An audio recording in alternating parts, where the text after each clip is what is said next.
Hola, ¿qué tal? ¿Cómo están? Bienvenidos y bienvenidas. En este video vamos a analizar y vamos a ir leyendo la primera lectura que tenemos para esta primera unidad, que es el texto de Susan Peirce. Susan Peirce es una profesora emérita de la Universidad de Leicester que se ha dedicado al estudio del objeto museográfico, de los museos, colecciones, desde la perspectiva de la cultura material. Y me interesó tomar este texto porque ella plantea el objeto museográfico específicamente como un objeto portador de sentido, portador de significado. Y lo que hace en este texto es indagar justamente cuál es ese significado y cómo se interpreta. El texto original está en inglés, es en realidad un capítulo de un libro que ella edita.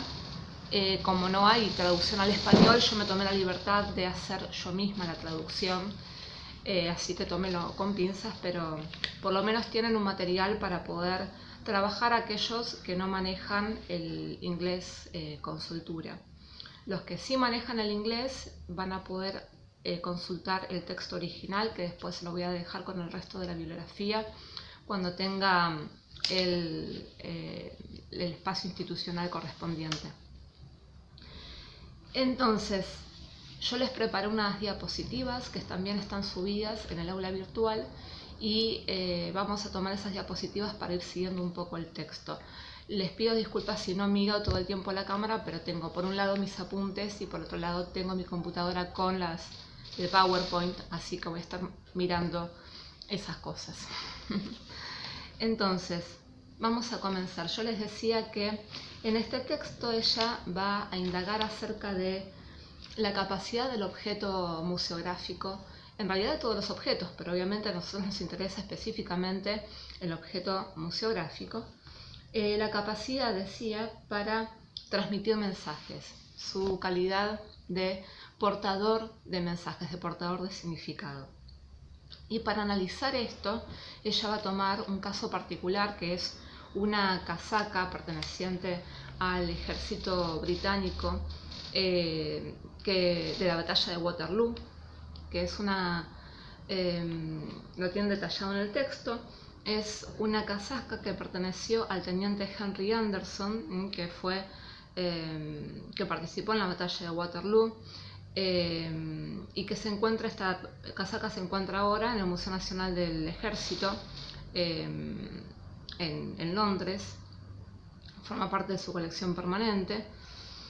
Y lo primero que hace Peirce, y lo que nosotros debemos hacer, como con cualquier objeto al cual vayamos a abordar como investigadores, es primero situarlo en su espacio y tiempo, que es lo que hace Peirce en el segundo párrafo del texto. Ella cuenta más o menos a grandes rasgos cómo es la historia de esta casaca y por qué está hoy en un museo. Dice que el teniente Anderson sirvió en la campaña de Waterloo, como teniente en la compañía ligera en el segundo batallón del 69º Regimiento de Infantería. Él participó en la batalla de Quatre-Bras, que fue una batalla que antecedió a la batalla de Waterloo. Quatre-Bras es un lugar cerquita de Bruselas, y allí el regimiento en el cual participaba Anderson fue embestido, quedó atrapado por la línea de fuego enemiga y sufrió muchas bajas, muertes, y el mismo Anderson fue accidentado, ¿sí? Como se cuenta más abajo. En un momento caótico de la batalla, Anderson cayó gravemente herido por una bala de mosquete que le rompió el hombro izquierdo, le atravesó los pulmones e hizo su salida por la parte de atrás, rompiéndole la escápula. La casaca, que se puede ver hoy en el museo, la que pertenecía a Anderson, muestra las lágrimas y manchas que habrían resultado de esa herida. Entonces ustedes pueden pasar al PowerPoint y van a ver que la segunda imagen nos muestra la casaca de Anderson, y si ustedes ven debajo del hombro van a encontrar podemos denominarlo estos índices de este acontecimiento. Y acá ya empleo alguna palabrita que lo vamos a sacar de la semiología, del lenguaje de la semiología, que vamos a necesitar para seguir el texto de Peirce.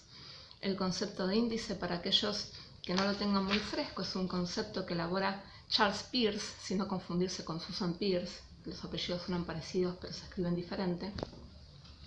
Entonces el concepto de índice, según Charles Peirce, es un signo que mantiene una relación de continuidad con la realidad.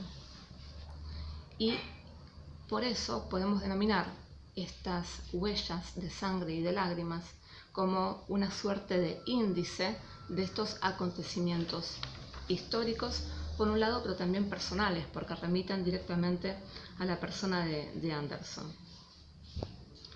Entonces, sigue diciendo Peirce, esta chaqueta, por lo tanto, reúne todas las características de las piezas de colecciones de museos. Sus connotaciones y contexto histórico son extremadamente personales, lo que le dan un toque de souvenir, ¿sí? Un valor y un tono emocional, es decir, es muy personal porque refiere al accidente de su dueño original, de Anderson, pero también excede el interés personal, razón por la cual hoy se encuentra en un museo.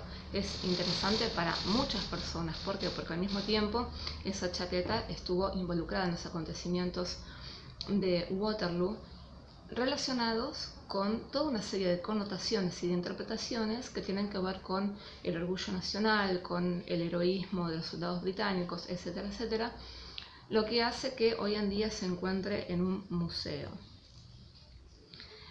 Entonces, más abajo, para que nos vayamos guiando, estoy en la página 2, Peirce dice, aquí hay un problema sobre el cual los conceptos de la semiótica pueden permitirnos arrojar alguna luz. Entonces, como les decía, vamos a tener que empezar a acudir al lenguaje de la semiótica, al análisis semiótico, para poder seguir el análisis que va a realizar Peirce con respecto a este texto. Y acá, en la siguiente diapositiva, en la siguiente imagen, discúlpenme que sigo hablando con un lenguaje un poco arcaico, con diapositivas, es un PowerPoint, ya lo sé. Entonces, en la página 2, ella establece qué es lo que se propone, los objetivos que ella propone en este texto, qué es lo que se propone hacer.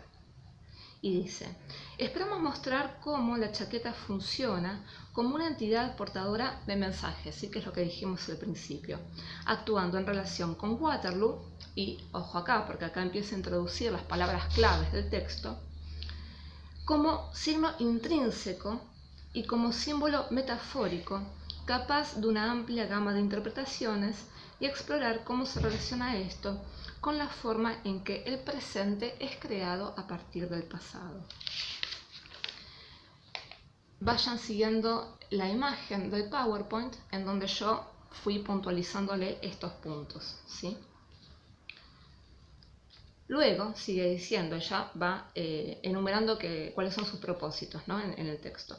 La naturaleza de la interpretación es luego examinada en términos de la respuesta del espectador, y eso conduce a una discusión de la relación entre las respuestas individuales y el consenso del significado, así del papel del curador. Finalmente, los objetos son vistos como una de varias maneras de narrar el pasado, ¿sí? Que es otro de los puntos que a nosotros nos interesa y que vamos a tocar en esta unidad. Bien, entonces, para hacer todo esto, para cumplir con estos propósitos, como dijimos ya, Peirce se va a valer del análisis saussuriano, es decir, del análisis lingüístico de Ferdinand de Saussure. Pueden ir a la siguiente imagen en el PowerPoint y ahí lo que tienen es un breve repaso de algunos conceptos clave del análisis lingüístico de Saussure, que se los pongo solamente para refrescar, para aquellos que no lo tengan muy presente, y para poder seguir el texto. Si no es que nosotros nos vayamos a ir a estudiar semiología acá, ni mucho menos, pero sí vamos a repasar algunos conceptos que nos van a ser de mucha utilidad para poder seguir el planteo de Peirce. Entonces, para los que no lo recuerden o lo tengan muy presente, Ferdinand de Saussure, un lingüista de un lingüista suizo que va a crear un análisis, un sistema de análisis para la lengua que queda plasmado por escrito gracias a los apuntes que toman algunos de sus alumnos, en las clases y que luego editan en forma de libro después de que él muere, que se conoce en realidad como el curso de lingüística general, y en donde vamos a ver planteadas una serie de dicotomías. Y acá yo en la imagen le puse algunas de las que nos van a ser útiles para seguir el texto de Peirce. En primer lugar, la dicotomía fundamental tiene que ver con el lenguaje. El lenguaje en el concepto de Saussure es toda la habilidad comunicativa de los seres humanos. El lenguaje, por lo tanto, es una entidad inacible, solamente se puede aprender a partir de sus manifestaciones concretas, la lengua y principalmente el habla. La lengua, entonces, son los sistemas de signos que son aceptados socialmente por una comunidad, o sea, son las reglas, la estructura, las reglas gramaticales que conforman una lengua. Mientras que el habla es la realización individual de la lengua. Es decir, es la realización, la expresión es el uso que cada sujeto hace de la lengua. Mientras que la lengua lo podemos pensar como el código de la lengua, el habla sería el uso de ese código, ¿sí? Otra de las dicotomías tiene que ver con el signo lingüístico, es decir, el lenguaje o la lengua compuesta de signos lingüísticos, están a su vez conformados por dos facetas, dos caras que están indisolublemente unidas. Una es lo que Saussure llama la imagen acústica o significante, que es una palabra que a ustedes les debe sonar mucho más, que vendría a ser la impresión sensorial de la palabra en la cabeza. Es decir, si vamos a hilar fino, el significante no es la palabra, ya sea leída o escuchada, sino que es la huella mental que esa impresión sensorial deja en nuestra mente. Mientras que el significado viene a ser el concepto, ¿sí? Lo que nosotros entendemos por ese significante, lo que nosotros entendemos a través de esa imagen acústica. ¿Cuáles son las propiedades, algunas de las propiedades del signo lingüístico, las que nos interesan a nosotros para este texto? Primero, la arbitrariedad, es decir, la unión entre significado y significante está basada en la convención social, es decir, no hay una unión natural entre el significado y su significante, sino que esto es producto de un consenso social, de una convención. No hay ninguna razón por la cual un perro se llame perro y no gato, ¿sí? Es producto de un consenso social. Otra de las propiedades es la inmutabilidad, es decir, que yo como hablante no puedo modificar voluntariamente las asociaciones entre significados y significantes, porque entonces la lengua perdería su función, que es la de comunicar. Si yo no puedo ponerme entre palabras, porque entonces no me puedo comunicar con el otro. Pero por el otro lado también hay una propiedad de mutabilidad en el signo, porque con el tiempo esas asociaciones entre significados y significantes pueden ir modificándose. Es decir, la lengua no es estática, no es siempre la misma. Nosotros observamos que efectivamente la lengua con el tiempo va cambiando. Por eso es algo que se puede observar justamente con lo que viene después, con el análisis diacrónico. El análisis diacrónico tiene que ver justamente con el estudio histórico de la lengua, cómo esta va evolucionando en el tiempo, mientras que en el análisis sincrónico, que es donde se va a tener Saussure, analiza el estado de la lengua en una época determinada, en un periodo determinado, ¿sí? Y por último, la otra imagen que sigue a continuación, porque no me entró todo en la misma imagen, tenemos la última dicotomía entre la significación y el valor. La significación, ya dijimos, es esa relación indisoluble entre el concepto y su imagen acústica, entre el significado y el significante. Mientras que el valor, y acá es lo que me interesaba remarcar, es la relación diferencial que tiene un signo en relación a otro signo. ¿Qué quiere decir esto? Ya dijimos que la unión entre significado y significante es por convención. Por lo tanto, el significado tiene una relación no por identidad con su significante, sino por diferencia. ¿Qué significa esto? Que las palabras significan por diferenciarse de otras palabras. Es decir, un gato es un gato porque no es perro, ¿sí? Un perro es un perro porque no es una gallina. Es decir, entonces las relaciones entre los significados se dan por su diferencia. Es la capacidad, entonces, el valor, si es la capacidad de cada signo de diferenciarse de otro. Por lo tanto, el valor lingüístico se define por lo negativo. Ahora, a medida que vayamos avanzando en el texto, vamos a ver cómo todo esto nos sirve para ir entendiendo los planteos de Peirce. Bien, entonces tengan presente estas cuestiones, especialmente la diferencia entre lengua y habla. ¿Sí? Acuérdense, lengua tiene que ver con la estructura, el sistema, con las reglas, y el habla con la realización individual de esa lengua. Y el signo lingüístico, la dicotomía entre significado y significante, y entre las propiedades, la arbitrariedad principalmente. Y tengan en cuenta también esto último que comentamos con respecto al valor negativo del significado. Bien, dicho esto, vamos a volver al texto de Peirce. Estamos en la página 3, o sea, yo me estoy manejando siempre por la traducción que hice yo. Obviamente, si alguien consulta el texto original, tiene una paginación distinta, ¿sí? Entonces, volviendo al texto de Peirce, en la página 3,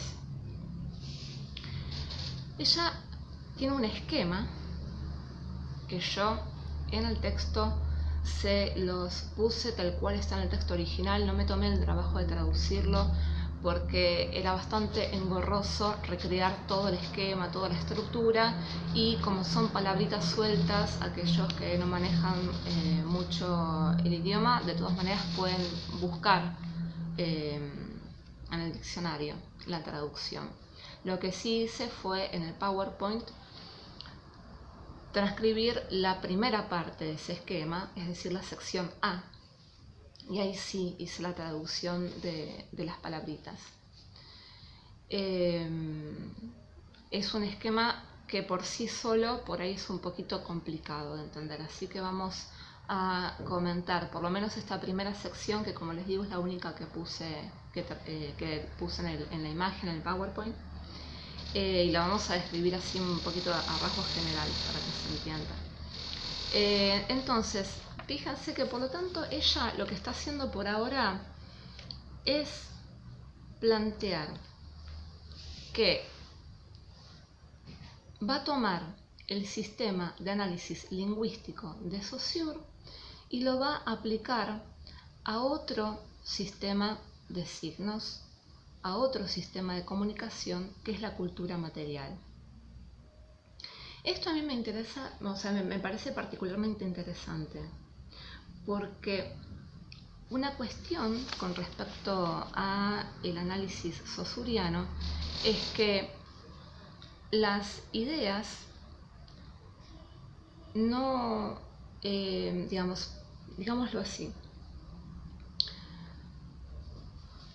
de alguna forma los significantes ayudan a modelar las ideas. No es que existen las ideas separadas, aisladas, y cada significante luego le da un nombre a esa idea, sino que por el contrario existe una suerte de nebulosa confusa a la cual los significantes ayudan a recortar en conceptos individuales. Para explicarlo burdamente, no vayan a mostrarle esto en lingüística porque me asesina, pero para que nos entendamos.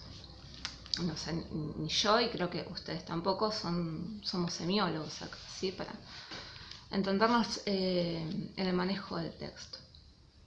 Esto porque les digo que me parece interesante, porque esto prácticamente nos está indicando que el lenguaje no solamente nos ayuda a pensar, sino que el lenguaje nos permite pensar. Pensar en el sentido de razonar, de interpretar la realidad. Piensan que sin lenguaje no podríamos acceder a la realidad, no podemos interpretar la realidad. Entonces, cuando Peirce está equiparando de alguna forma la cultura material con el lenguaje, también nos está diciendo algo parecido. Nos está diciendo que de alguna forma la cultura material, en tanto sistema de comunicación, manifiesta o materializa una forma de pensar y de interpretar el mundo. Así que me gustaría que nos quedemos con esta idea, porque en definitiva va a ser lo que va a darle sentido a todo el trabajo que vamos a hacer a lo largo de esta materia. ¿Por qué estudiamos los museos? ¿Por qué estudiamos los objetos museográficos? Bueno, porque en definitiva nos permiten, es una vía de acceso a nosotros para entender la forma de pensar de alguna manera de una sociedad. Entonces, vamos a seguir como estábamos en la página 3. Yo les decía que ya tiene este esquema, del cual transcribí solamente la primera sección.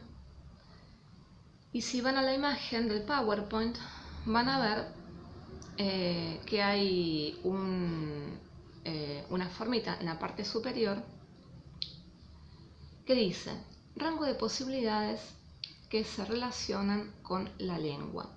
Y eso, la explicación de eso lo van a encontrar al principio de la página 3, cuando ella empieza a explicar esta sección y dice: cada sociedad elige de la amplia, pero no infinita, gama de posibilidades cuál será su naturaleza individual. ¿Qué significa esto? Que cada sociedad va a elegir dentro de la enorme gama de posibilidades que ofrece la cultura material aquellos signos que les van a servir para comunicar determinados mensajes. Si nos atenemos al ámbito que pertenece la chaqueta, si nos atenemos al ámbito de la moda y de los uniformes del ejército, vamos a ver en la sección, en la parte inferior de la imagen, que ella divide en 3 filas con 3 categorías diferentes: la ropa civil, el uniforme de la marina y el uniforme de la armada. Cada una de estas 3 categorías va a tener una serie muy precisa de signos que van a comunicar determinados mensajes.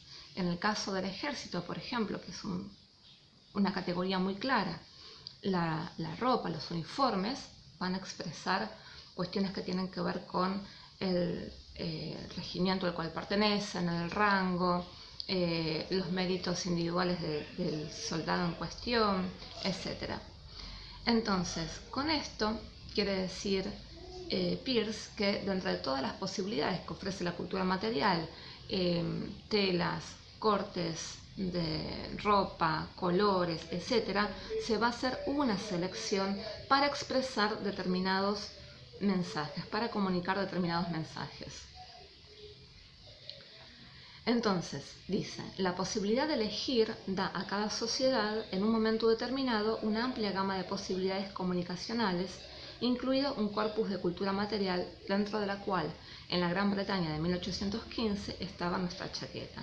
Pero ojo acá, para ser de utilidad social, este rango de posibilidades debe estar estructurado de acuerdo con reglas socialmente aceptadas, es decir, para que efectivamente estos signos cumplan con su objetivo de comunicar un mensaje, el significado de estos signos tiene que estar consensuado, sí tiene que tener una amplia base de aceptación social, si no, como ocurre con la lengua, si no hay un consenso social con respecto al significado, no hay comunicación, perdón.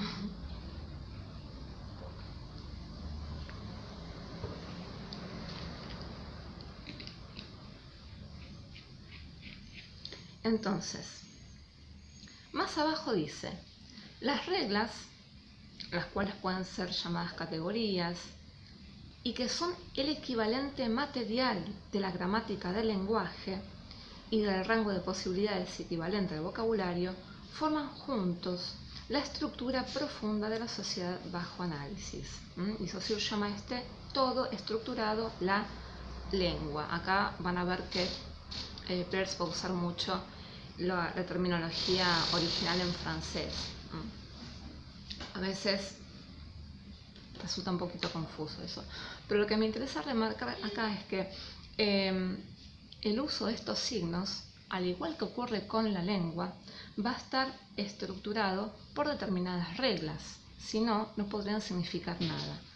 Acá podemos ver entonces claramente el paralelismo entre el funcionamiento de la lengua, que como vimos en el repaso de Saussure, está inmersa en un sistema, está estructurado por reglas, y el funcionamiento de la cultura material, que también para poder significar va a estar primero consensuado socialmente y después también regulado por una serie de reglas. Después van a ver en el texto que ella introduce a Barthes, ¿no? Porque no se va a quedar solamente con Saussure, sino que va introduciendo a otros autores. Vamos a ver por qué.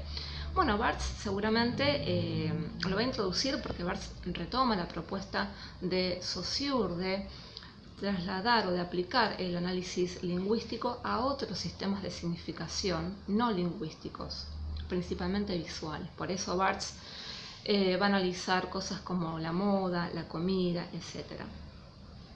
Entonces, si leen el texto van a ver que Peirce aclara que para Barthes, en un sentido amplio, la lengua se puede equiparar al significado, mientras que el habla es el acto de realización de la lengua o del significado. ¿Qué significa esto? Pensemos en uno de los sistemas que analiza Barthes, la moda, por ejemplo.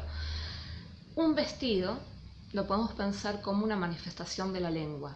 Ahora, cuando yo uso ese vestido, cuando lo tengo puesto, entonces estoy expresando lo que sería el habla de esa lengua, ¿sí?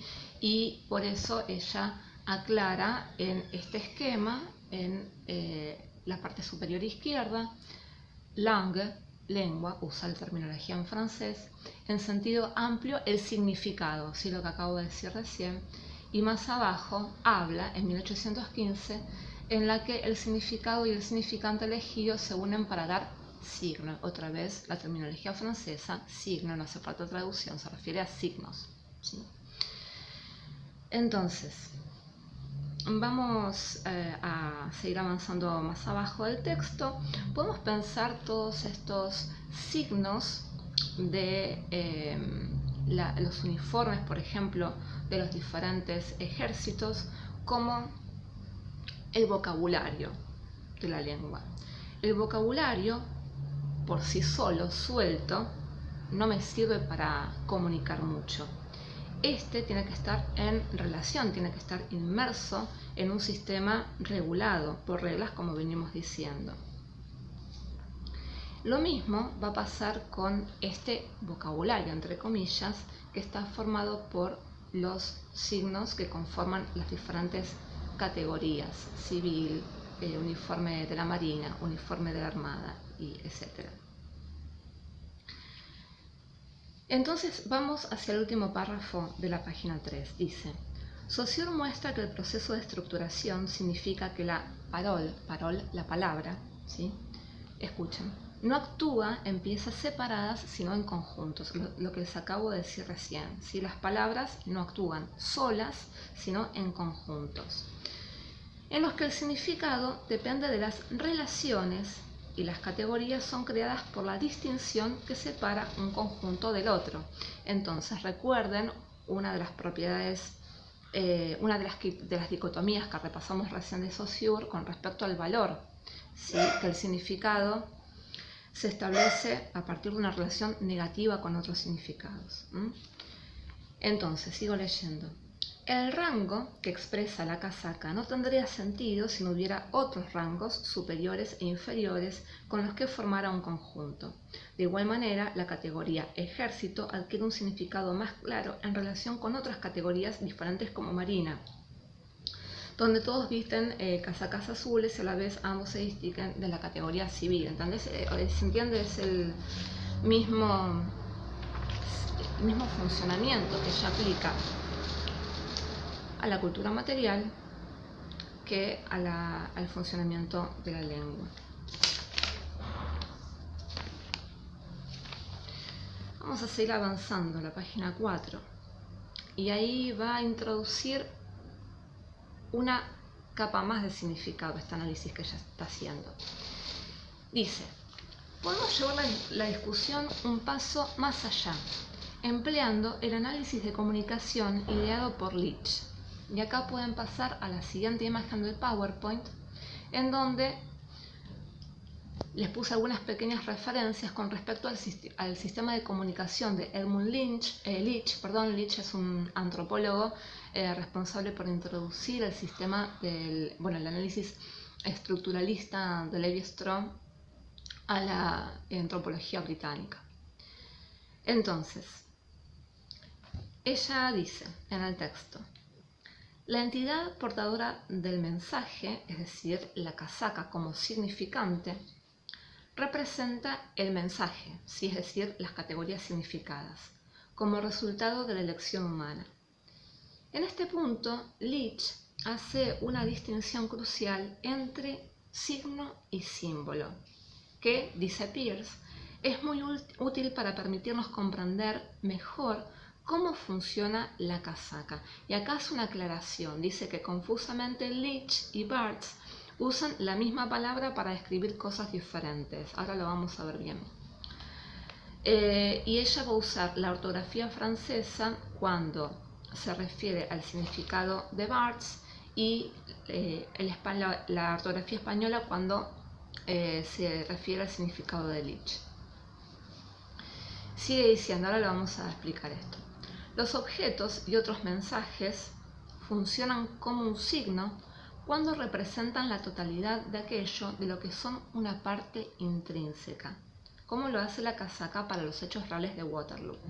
Y en este caso la relación entre las diferentes partes y el todo se dice que es metonímica, ¿sí? Por eso muchas veces me van a escuchar hablar a mí o a referirme a los objetos museográficos como objetos metonímicos. En cambio, sigue diciendo, funciona como un símbolo cuando se asocia arbitrariamente con elementos con los que no guarda ninguna relación intrínseca, y en este caso se dice que la asociación es metafórica.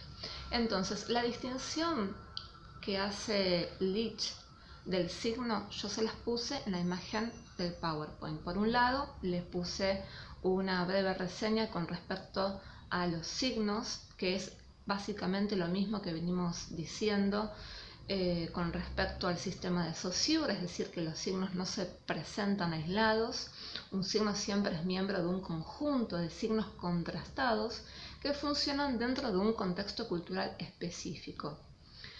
Un signo solo transmite información cuando se combina con otros signos o símbolos del mismo contexto, ¿sí? Entonces, así como una palabra transmite significado cuando se combina con otras palabras, ¿sí? Porque aún en el caso de que no estemos formando oraciones a partir del valor negativo de la palabra, el significado se construye a partir de su relación diferencial con otras palabras. De la misma manera, entonces, un significante como por ejemplo la casaca comunica pertenencia a la infantería, al ejército, al determinado rango, etc., a partir de contrastarse con, no sé, la chaqueta de la marina, la casaca que pertenece a otro ejército, etc., si se me entiende. Entonces, y después, debajo de ese pequeño párrafo con respecto a los signos, viene la distinción que hace Peirce. Y esto está tomado directamente de Leach, ¿sí? De la obra de Leach. Entonces, Leach dice, un signum, él utiliza la palabra en latín, signum, para no confundir tanto, un signo es un signo, ¿sí? Entonces se refiere al uso de terminología en latín. Un signum es un signo cuando hay una relación intrínseca previa entre A y B, porque pertenecen al mismo contexto cultural. Esta, como dice Peirce, esta clase de relaciones es descrita como metonimia. Es lo mismo que acabo de leerles en el texto de Peirce, pero dicho o tomado directamente de la fuente de Leach. Entonces, un signo para Leach se da cuando hay una relación intrínseca previa entre un significado y un significante porque pertenecen a un mismo contexto cultural. Dice Peirce, como en el caso de la casaca con respecto a Waterloo. Ahora, abajo dice, un signum es un símbolo, en cambio, cuando A representa a B sin que haya una relación intrínseca entre estos porque pertenecen a contextos culturales distintos, es decir, cuando la relación entre el significado y el significante no se basa en una relación intrínseca porque pertenecen a contextos distintos. Y yo les puse abajo un ejemplo que me pareció súper claro, que está tomado del mismo Leach, él mismo pone este ejemplo, que es el ejemplo de la corona.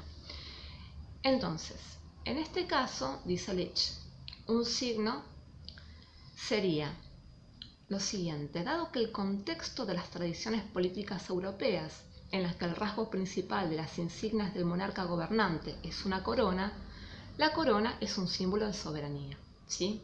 Eso sería un signo. Es un significante que representa un significado gracias a una relación intrínseca por pertenecer a un mismo contexto cultural. Ahora, ¿qué es un símbolo?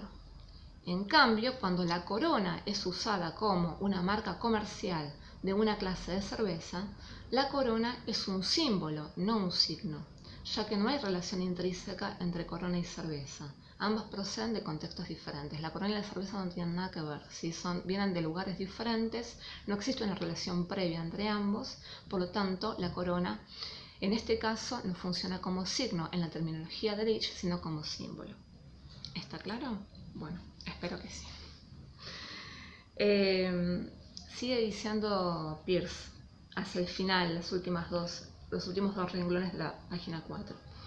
Este análisis de distinciones nos da un marco para mostrar cómo Waterloo ha sido experimentada e interpretada en una gran variedad de maneras, o para decirlo en términos postestructuralistas, una serie de discursos o narrativas han sido construidas en torno al evento.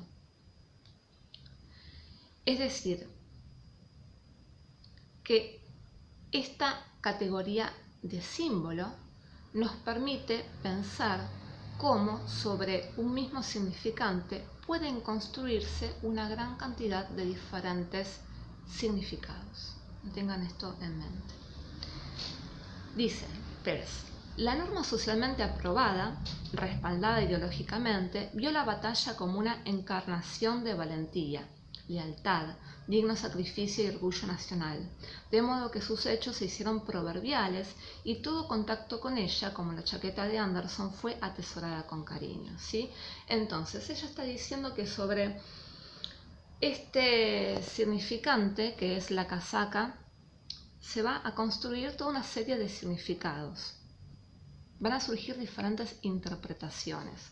Ahora, todo esto lo vamos a ir aclarando a medida que vayamos avanzando, no se preocupen si no entienden exactamente qué es lo que estamos diciendo. Vamos de a poco. Entonces, convengamos esto, sobre el significante, que es la casaca, se van a construir una serie de interpretaciones. La interpretación que va a estar socialmente aprobada y respaldada ideológicamente es, como dice Peirce, la que ve la casaca como una encarnación de la valentía, de la lealtad, del sacrificio, del orgullo nacional. Y es esta interpretación la que justifica que esta casaca esté hoy en un museo. Esta interpretación, podemos llamarla canónica, oficial, es la que se manifiesta, por ejemplo, en el libro La Feria de las Vanidades, que es un libro publicado por Thackeray. No sé si lo pronuncié bien, pero lo pueden leer del texto. Publicado en 1847, es un libro que se publica en tomos, y que trata sobre los eventos en torno a 1815. Entonces allí se da una visión de la batalla de Waterloo en estos términos, en los términos de exaltación de la valentía de los soldados ingleses, de orgullo nacional, etcétera, etcétera. Entonces ustedes pueden leer el párrafo, que es un extracto del libro, en donde aparecen todas estas ideas, todas estas connotaciones que, como les digo, es lo que conforma la interpretación oficial, que hace que esa chaqueta esté hoy en el Museo del Ejército Nacional en Londres. Pero esta interpretación, dice Peirce, no es la única que existía en la época. Había otras interpretaciones de la batalla. Entonces ella va a ir viendo, recogiendo diferentes ejemplos que nos van a mostrar cómo existía al mismo tiempo, cómo convivían interpretaciones muy distintas de la batalla y por ende seguramente interpretaciones muy diferentes de esa casaca. Entonces, una de estas interpretaciones yo se las puse en la siguiente imagen del PowerPoint. Ahí se las resumí todas. Sí, le puse la interpretación oficial, la de Thackeray, la de la Hoguera de las Vanidades. Después le puse la siguiente que ella recoge, que es una canción folclórica, también que parece haberse originado poco después de 1815, que es recogida por un cantante que arma su repertorio a partir de canciones locales y que fue registrada por la BBC en 1961, y en donde la canción es un elogio a la figura de Napoleón. Y por lo tanto, la visión de la batalla de Waterloo en este contexto va a ser muy diferente a la de Thackeray. Acá yo le puse en la imagen, las connotaciones en este caso van a estar asociadas con la derrota de los ideales de igualdad, con la bravura por el contrario de los soldados franceses, ¿sí? Por eso elogia todo el tiempo a Napoleón. Y también una connotación muy negativa de Waterloo está asociado con el acontecimiento que ella narra después, que es el llamado acontecimiento de Peterloo, que sucede en Manchester en 1819, en la plaza de St. Peter's Field, en donde hay una manifestación por parte de trabajadores humildes que buscaban una reforma legislativa, reclamaban el voto universal, secreto, y que fueron reprimidos brutalmente por la policía local, y la policía les gritaba de forma irónica: este será su Peterloo, ¿sí? En la combinación de Waterloo con el lugar donde se llevaron a cabo los hechos, St. Peter's Field. Entonces, otra vez acá podemos ver que para los que vivieron esa experiencia, la interpretación de Waterloo va a ser muy diferente a la que manifiesta Thackeray en la Hoguera de las Vanidades.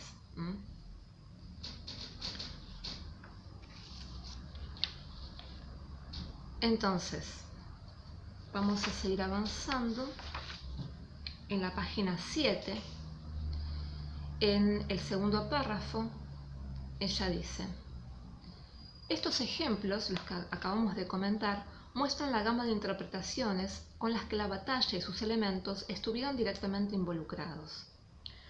Un tejido más fino, un hilado más fino, nos llevaría en última instancia a los sentimientos de cada individuo que estaba vivo en ese momento, con sus percepciones de pérdida, ganancia o indiferencia. Es decir, así como ella recoge estos testimonios que dan cuenta de diferentes interpretaciones con respecto a la batalla, también podríamos ir todavía más fino y pensar que cada una de las personas que estuvieron vivas en ese momento, o incluso aquellas personas a las cuales se le transmitió de alguna forma los eventos de la batalla, tiene una interpretación particular y subjetiva sobre lo que allí aconteció. Pero es claro que no todas estas interpretaciones van a sobrevivir el paso del tiempo, sino que va a haber una suerte de filtro que va a hacer que algunas de estas interpretaciones sean consideradas, como comentamos antes, legítimas, oficiales, canónicas, y otras vayan quedando en el olvido. Entonces, ella dice más abajo: la chaqueta o la casaca, en tanto parte del conjunto con el que tiene una relación intrínseca, Waterloo, ¿sí? La casaca, como mencionamos al principio del texto, ¿se acuerdan que yo les decía que los signos de lágrimas, de sangre. Nos están mostrando a la casaca como una suerte de índice de los acontecimientos de Waterloo. Bien, esto hace que la casaca sea un objeto que se pueda calificar como un signo intrínseco, es decir, es un signo que fue ideado en ese contexto. Por lo tanto, según la terminología de Leach, califica como un signo intrínseco, metonímico. Entonces, retomo. La chaqueta, en tanto parte del conjunto con el que tiene una relación intrínseca, es decir, Waterloo, existe como signo. Acá está usando la terminología de Leach. Pero cuando forma parte de los otros conjuntos, es decir, de las otras interpretaciones, actúa como símbolo, aunque, como se ha dicho, es su naturaleza de signo metonímico lo que le permite hacer esto. La gama de posibles conjuntos metafóricamente relacionados es muy grande porque cada contemporáneo era capaz de ver la batalla en un gran número de formas. La chaqueta es, por lo tanto, rica en posibilidades simbólicas. Es capaz de actuar como significante para muchas significaciones y en cada caso el sentido del signe, si acá usa la terminología de Barthes, cambia. O dicho de otro modo, la chaqueta es polisemántica. Y acá es donde a mí me interesa que ustedes remarquen, se centren, ¿sí? Porque acá está, de alguna forma, presentando lo que es el contenido nuclear del texto. Esta diferenciación entre signo intrínseco y signo metafórico, que es algo con lo cual vamos a seguir trabajando nosotros después. Más abajo dice: todas estas percepciones cambiantes de la batalla y la chaqueta entraron en la imaginación o en la lengua, en la langue, de los que siguieron viviendo después de terminada la batalla, formando parte de un flujo siempre cambiante de experiencias que se transmitió como una herencia a sus sucesores. Las percepciones que coincidían con las aspiraciones de la clase que se encontraba en el poder naturalmente tendía a suprimir o desalojar a los que eran oficialmente considerados más subversivos, y son estas percepciones las que en última instancia llevaron la chaqueta a la colección del museo. Es exactamente lo que estábamos diciendo antes, que de todas estas interpretaciones no todas van a sobrevivir en la memoria, no todas van a sobrevivir el paso del tiempo, sino que aquellas que van a coincidir con los intereses de la ideología dominante son las que van a conformar finalmente la interpretación oficial, que es la que va a hacer que ese objeto, en este caso la casaca, esté en un museo. Más abajo, hacia el final de la página 7, seguimos leyendo. El aspecto crucial de la chaqueta, que a diferencia de la mayoría de otros tipos de portadores de mensajes o elementos de la palabra, es que mientras sobrevive físicamente, conserva su relación metonímica con la batalla misma de Waterloo. Sea cual sea el significado que se le adhiera, la chaqueta no sigue siendo, en términos de Leach, un símbolo, por más que pueda describirse así en el habla corriente, pero en sus términos un signo, una parte intrínseca. Entonces, esto retoma lo que dijimos recién. Todos estos significados o estas interpretaciones, es decir, el carácter simbólico del signo, se sostiene gracias a su carácter intrínseco, es decir, gracias a esta relación metonímica intrínseca que el signo mantiene con su contexto original, que en este caso es la batalla de Waterloo, es que se pueden construir todas estas significaciones extras en torno al mismo. Todas las significaciones, desde la oficial hasta las otras que no están legitimadas. Sigo leyendo. Más abajo. Este análisis nos ayuda a comprender el funcionamiento de la potencia emocional que indudablemente reside en muchos objetos supuestamente muertos de nuestras colecciones. Da un marco para entender mejor cómo opera nuestra relación con la cultura material del pasado y muestra que esto es parte de la forma en que construimos nuestro eterno presente. Entonces, acá ella va abordando otro de los propósitos que había enunciado al principio del texto. Recordemos que uno de los primeros era mostrar la chaqueta como una entidad portadora de mensajes, en tanto signo intrínseco y signo metafórico, que es lo que acabamos de revisar. Pero después dice que va a intentar explorar cómo la chaqueta en su condición de signo se relaciona con la forma en la que el presente es creado a partir del pasado. Y esto es lo que está tocando en este momento. ¿Por qué? Porque justamente a partir de estas interpretaciones metafóricas que se hacen sobre el objeto, que éste puede tener un significado, un sentido para el presente. Y en definitiva es como vamos construyendo nuestro presente en torno a estos objetos del pasado. Para aclarar este argumento, ella va a utilizar un concepto de otro autor, que es Isser, es el concepto de concretización. En la imagen que sigue a la última que comentamos en el PowerPoint, yo les puse también algunas reseñas sobre... No, perdón, no es el concepto de Isser, es el de Ingarden, sí, el de Roman Ingarden.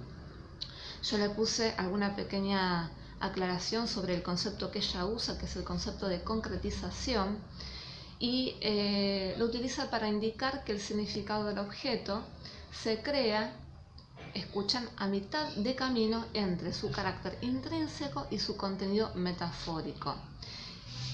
El concepto que utiliza de concretización, el concepto de Ingarden, está tomado del ámbito de la literatura.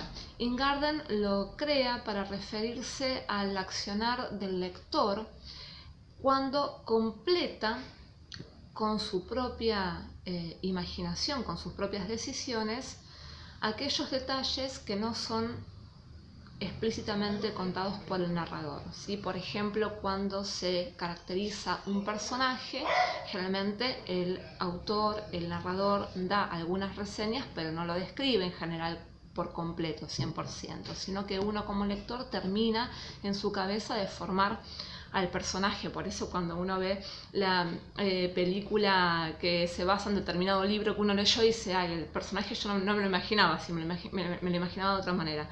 Bueno, ¿por qué? Porque el lector hace una suerte de trabajo de co-creación junto con el autor, y este es el concepto de concretización que Peirce toma entonces del ámbito literario y lo lleva para la cultura material, porque así como el lector termina de crear el significado de la narración que está leyendo, también el espectador termina de crear el sentido, el significado del objeto que está viendo. Peirce dice, el significado del objeto no radica completamente en la pieza misma, ¿sí? Es decir, el significado del objeto no se agota en su significado intrínseco, en el objeto, pero tampoco radica del todo en su realización, es decir, tampoco radica del todo en la interpretación que de él hace el espectador. Yo hablo de espectador, pero vamos a pensar también no solamente en el espectador, sino vamos a pensar en nosotros como historiadores, como investigadores, o incluso, como vamos a ver ahora, también en el curador, ¿sí? Entonces, el significado del objeto no se agota ni en su carácter intrínseco, es decir, no se agota ni en el objeto, ni tampoco reside 100% en la interpretación que hace el espectador, sino que está en algún lugar entre los dos. El objeto solo cobra vida o significación cuando el espectador lleva a cabo su comprensión, y esto depende en parte de su disposición y experiencia y en parte en el contenido del objeto que actúa sobre él. Es esta interacción la que crea significado, ¿sí? Es esta interacción, como vamos a ver, esta relación dialéctica entre el espectador y el objeto, lo que logra dar sentido al objeto. Dice, sin embargo, la convergencia precisa nunca puede señalarse con precisión, sino que siempre permanece virtual, ya que no se identifica, y estas palabras que son de la cita Isser, ya que no se identifica ni con la realidad del texto ni con la disposición individual del lector. ¿Sí? Como decía recién, el significado no reside ni completamente de un lado, es decir, ni completamente del lado del objeto, ni completamente del lado del espectador. Y esta relación es la que ella sigue aclarando más abajo. Es esta virtualidad, ¿sí?, para usar las palabras de Husserl, lo que da lugar a la naturaleza dinámica de los objetos, así como lo hace con los textos. El espectador, de pie frente a la vitrina, hace uso de las diversas perspectivas que le ofrece el objeto, algunas de las cuales ya han sido sugeridas. Más abajo. El objeto activa nuestras propias facultades y el producto de esta actividad creativa es la dimensión virtual del objeto que lo dota de realidad presente. El mensaje o significado que ofrece el objeto es siempre incompleto y cada espectador completa la brecha a su propia manera, excluyendo así otras posibilidades. Mientras mira, toma sus propias decisiones sobre cómo se va a contar la historia. Por ejemplo, los sentimientos del teniente Anderson en aquel día. Es decir, que hay una gran posibilidad de interpretaciones. Recordemos que el objeto es un objeto polisemántico, pero al mismo tiempo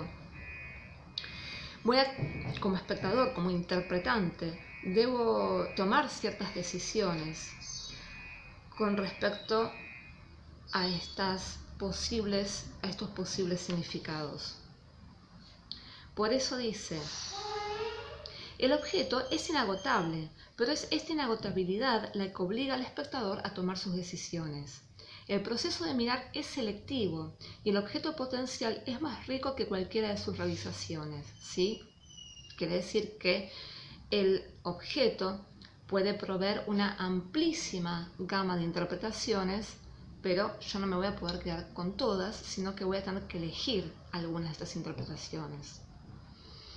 Incluso estas interpretaciones, dice, pueden cambiar con el tiempo. Pasa que cuando nosotros vemos un determinado objeto, tenemos la experiencia de encontrarnos con un objeto, por ejemplo en un museo, le damos una determinada interpretación, pero cuando volvemos a encontrarnos con él muchos años después, como nosotros somos diferentes, la interpretación que le damos a ese objeto también es distinta.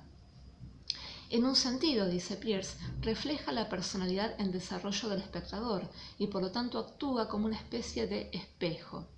Pero al mismo tiempo, el efecto del objeto es modificar o cambiar al espectador, de modo que es una persona ligeramente diferente de la que era antes. Entonces, acá está describiendo una relación dialéctica con el objeto en términos un poco poéticos, si se quiere, ¿sí? Es decir, que la interpretación que hacemos del objeto nos ayuda de alguna manera también a conocernos a nosotros mismos. Pero a mí lo que me interesa enfatizar no es tanto esto, sino el hecho de que a partir de nuestras interpretaciones del objeto le damos un significado para nuestro presente.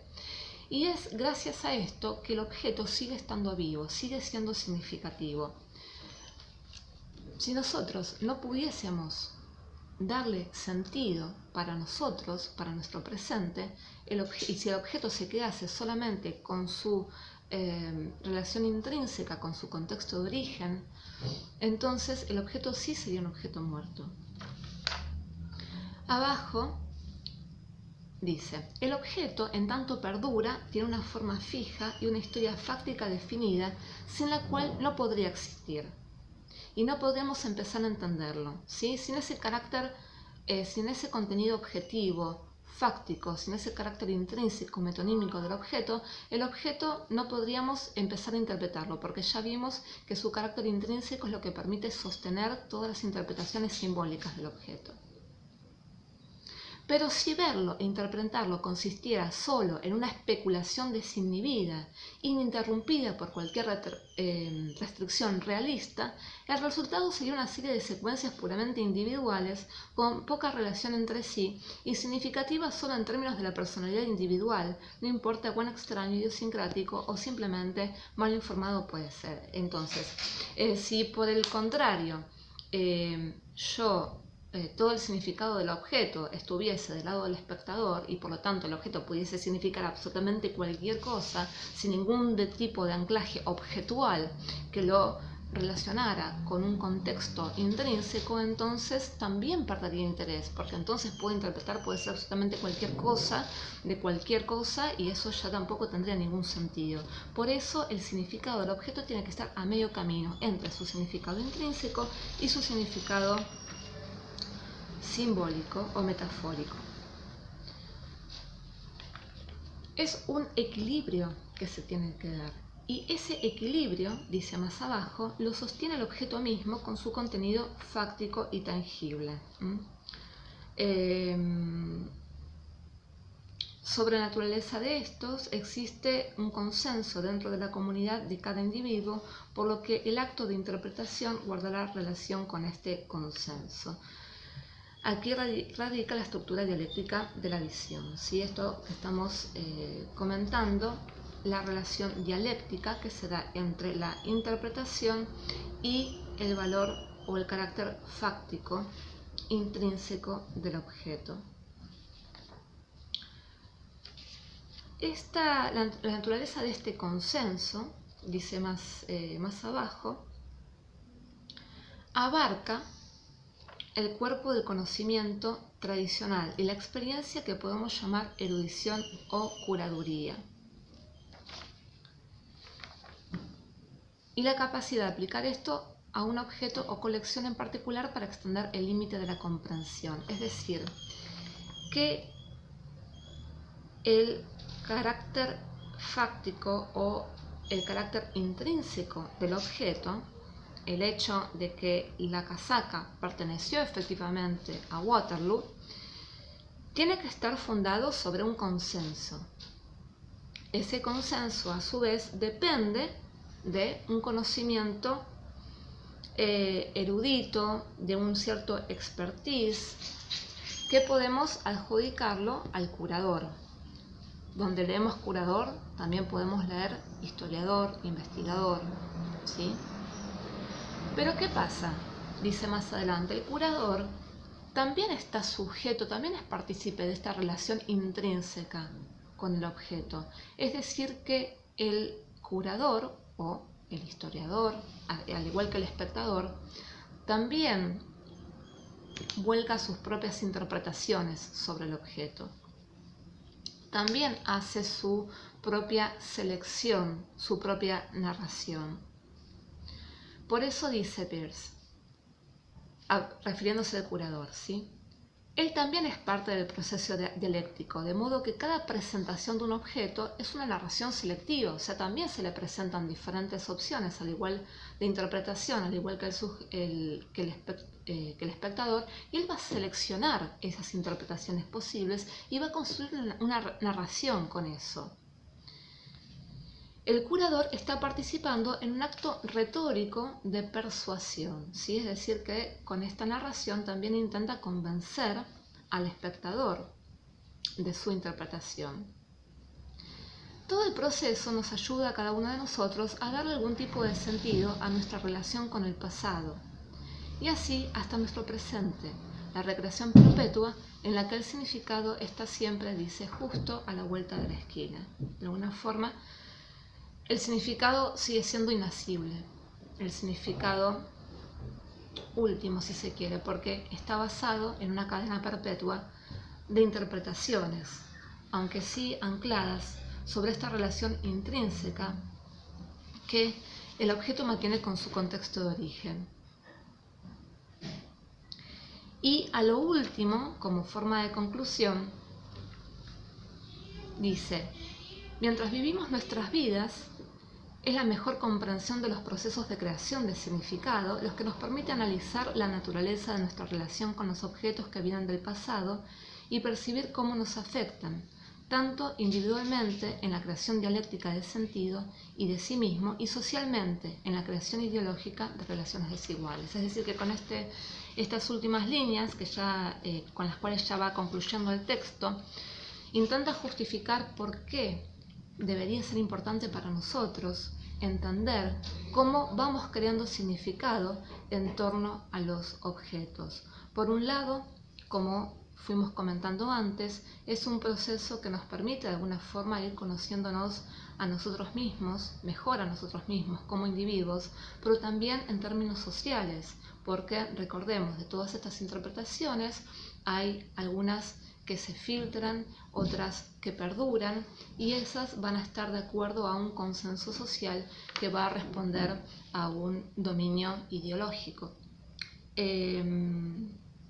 Entonces, los puntos principales que me interesan rescatar con respecto al texto, ustedes ya lo fueron viendo, lo fui remarcando cuando fuimos analizando el texto, son el carácter, este doble carácter de los objetos como significado intrínseco y como significado metafórico, cómo es este proceso de creación de significado, cómo le vamos dando sentido a los objetos, cómo se van construyendo narraciones en torno a los objetos. Estas narraciones pueden estar creadas por el mismo museo, entiéndase por el curador, por las políticas del museo. Después vamos a ir analizando cómo se puede manifestar esa narración en la exhibición de uno o varios objetos, pero también está del lado de nosotros como investigadores, como historiadores. Más allá de que quizás podamos pensar que haya interpretaciones que se pueden acercar más a una realidad objetiva que otras, en definitiva, todo lo que hablamos sobre los objetos no dejan de ser interpretaciones. Hay una autora cuyo nombre lo tengo por acá, pero ahora no me voy a acordar, después cualquier cosa se los digo, Sandra Dudley, que se hace una pregunta con respecto a los objetos que conforman, no a los objetos museográficos solamente, sino a los objetos que conforman la cultura material, es decir, a todos los objetos producidos y utilizados por el ser humano. Se pregunta qué tienen en común estos objetos, mismo cuando pensamos en los objetos exhibidos en los museos. ¿Qué tienen en común una obra de arte del siglo XX con un fósil de dinosaurio y, no sé, qué sé yo, un textil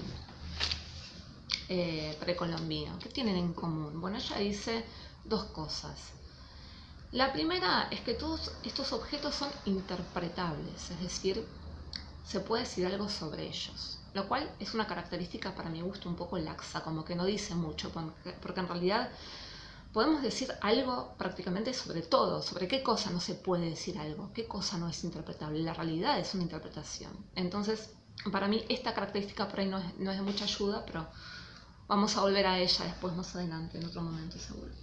Y la otra característica que me parece más interesante es que ella dice que todos estos objetos son experienciables. ¿Qué significa? Que los experimentamos sensorialmente, de alguna manera, ya sea visiblemente,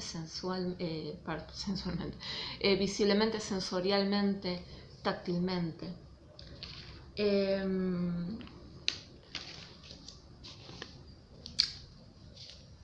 Y me olvidé lo que quería decir con esto.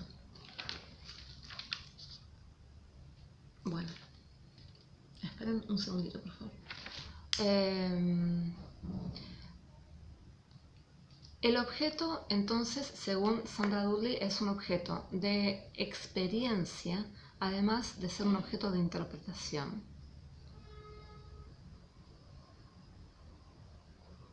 Pero se me fue lo que le quería decir. Ay, perdón.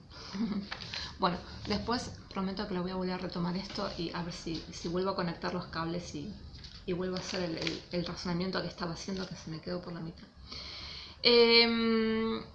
Entonces, lo último que quisiera comentar con respecto al texto es, dado este planteo, me gustaría que ustedes se formulen una serie de preguntas al respecto. Después vamos a hacer un pequeño ejercicio retomando el análisis de Peirce. Pero me gustaría que ustedes se puedan hacer algunas preguntas para profundizar o para reflexionar un poquito el texto. Por ejemplo, Dado esta distinción que vimos entre signo metafórico, el signo intrínseco y signo metafórico, ¿qué pasa cuando a un objeto, por ejemplo, qué pasa con un objeto cuyo significado intrínseco no es seguro? Pensemos, por ejemplo, en un objeto arqueológico que fue adquirido en el mercado negro, que no se sabe a ciencia cierta cuál es su procedencia. Si el significado intrínseco no es seguro, acuérdense que el significado intrínseco es sobre el cual se va sustentando todas las otras interpretaciones metafóricas. Si el significado intrínseco no es cierto, ¿qué pasa con ese objeto? ¿Cómo se construyen las interpretaciones simbólicas sobre ese objeto? ¿Qué nivel de certeza hay para construir interpretaciones simbólicas sobre ese objeto? Esa es una pregunta que les dejo. Me gustaría que ustedes puedan pensar otras preguntas sobre el texto, ¿sí? Ustedes anímense a problematizar el texto, a revisarlo, a ver si efectivamente están de acuerdo con estos planteos, con las conclusiones. Yo me salté algunos párrafos, léanlo ustedes en su totalidad, vayan haciendo una lectura más a conciencia y vayan reflexionando también a ver si pueden aplicar, si les es de utilidad también estos planteos, si lo pueden aplicar a algún caso concreto. De todas maneras, yo les voy a proponer también un ejercicio para aplicar los argumentos de Peirce a un caso particular, pero vayan haciendo ese trabajo cuando lean el texto, ¿sí? Por ahora yo los dejo y espero que no haya resultado muy pesado, pero me parece que eso es una terminología y una serie de conceptos que propone Peirce que nos puede ser de utilidad para ir navegando por el resto de nuestra materia. Así que los veo en el próximo video. Adiós.